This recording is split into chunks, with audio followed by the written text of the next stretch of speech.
Hey everyone, welcome back. Hope you're all doing well. This video covers the first lesson of Module 1, Introduction. In this lesson, you will learn planning and scheduling processes. After this lesson, you will be able to do the following. For one, understand the planning process and the scheduling process, and learn how to distinguish between the two. 2. Understand why scheduling is important, including the applications of a schedule and how it benefits construction management. Alright, let's dive into the first concept, planning. So, what exactly is planning? Before I answer that, let's take a look at the following figure. What do you see? This figure shows the life cycle of a project, which includes 5 different stages. 1. Initiating. This is when the contract agreement is signed and the project scope, requirements, and deadlines are defined. 2. Planning. This is where you define activities, methods, materials, labor, and secure permits. 3. Execution. This includes site preparation, mobilization, and excavation. 4. Monitoring and controlling. Here you track daily progress, comparing it against the schedule and budget. And 5. Closeout. This involves inspection and verification of quantity, location, and quality. As you can see, planning comes right after initiation and just before execution. It is a critical process where you think about activities and methods to achieve the desired project goals. The specific activities and methods are the key outcomes of the planning process. For example, during the planning stage of a construction project, you would define activities like site preparation, excavation, and concrete pouring.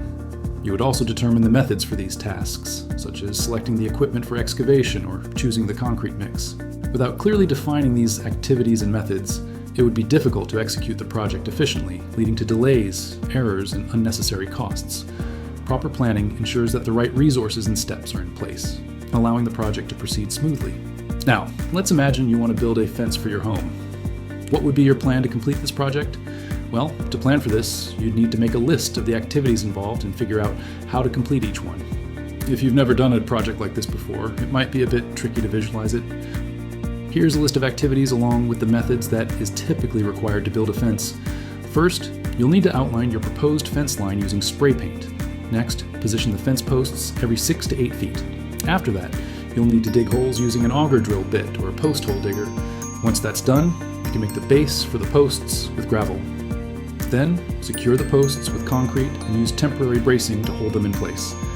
After the concrete has cured, you'll attach the rails to the posts, followed by attaching the pickets to the rails and then installing the post caps. Finally, you can stain or paint the wood to enhance the durability of the fence. As a planner, you need to think about all possible methods. For example, drilling might be much faster, but it could also be expensive if you don't already have the equipment. Also, some activities, like painting the wood, could be optional, depending on your time, budget, and the quality you want to achieve. So, having this sort of activity list is a primary outcome of your planning process. Additionally, be sure to list all the required tools and materials in your plan. Keep in mind that not every fence project will require the same tools and materials. It all depends on the method you choose, as well as your specific project goals and constraints. So, why is planning so important? The answer is simple. Planning ensures that the project is completed without violating key project constraints. Typically, these constraints include cost, time, quality, and scope. It's important to remember that every project has its own unique set of constraints, which is why planning is always necessary. For example, let's say you decide to build another fence next year. Even though you've done it before, you'll still need to plan because the costs, time constraints, or even material availability might be different. You may be able to reuse parts of your previous plan, but chances are you'll need to make adjustments based on the new constraints. Let's go back to our fence project example. Imagine your budget is $3,000. You want to complete the project in 4 weekends because you're busy on weekdays. Plus, you have important guests visiting in 4 weeks, so you want your home to look great by then. Given your budget, you know you can't afford a high-end fancy fence, but you're okay with an acceptable level of quality. The total fence length is 100 feet, which is based on the size of your yard. Now, keep in mind that these constraints are interconnected. For example, a longer or taller fence will cost more. Higher quality materials will also increase expenses. In most projects, people typically set the budget and timeline first, and then adjust the quality and scope accordingly.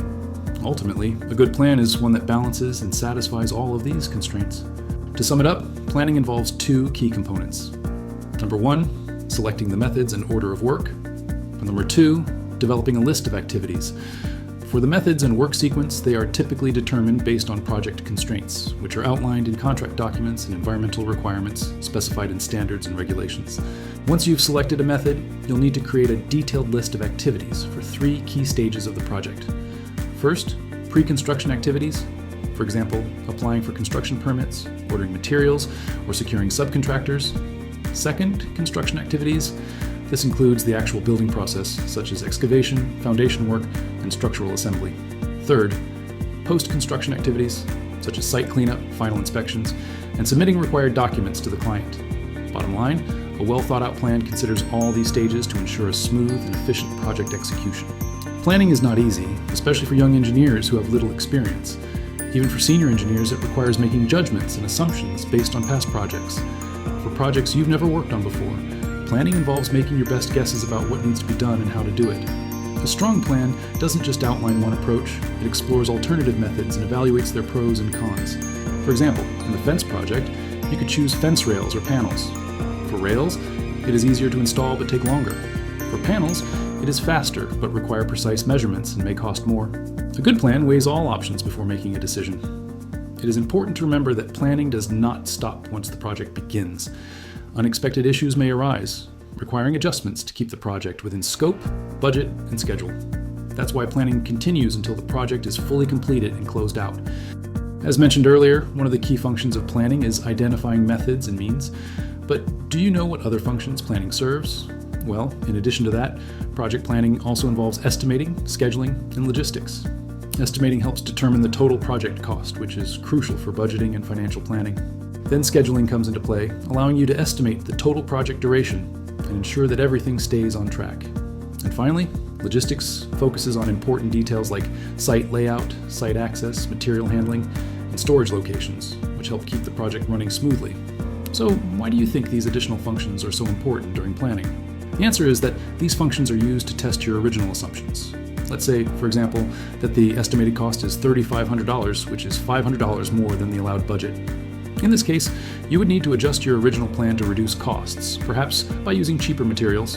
When it comes to time, scheduling helps you figure out the estimated total project duration. Suppose the estimated duration is 5 weekends, but you want to finish by the desired date. If you don't change the plan, you won't be able to meet that timeline. To solve this, you might need to recruit more people, like your friends or relatives, to help you out and get the project done on time. Please note that planning is not just limited to construction activities and methods. It also involves many other aspects, as listed here. For example, you also need to develop plans for procurement and materials, traffic coordination, and environmental management. In summary, planning is the process of thinking about what needs to be done and how it should be done, all while considering a set of constraints like time, cost, quality, and scope. You may not create the perfect plan on the first try. It often takes several iterations, and changes may even be needed during the execution stage. This is the end of this video on the planning concept. Goodbye for now, and I see you in the next video.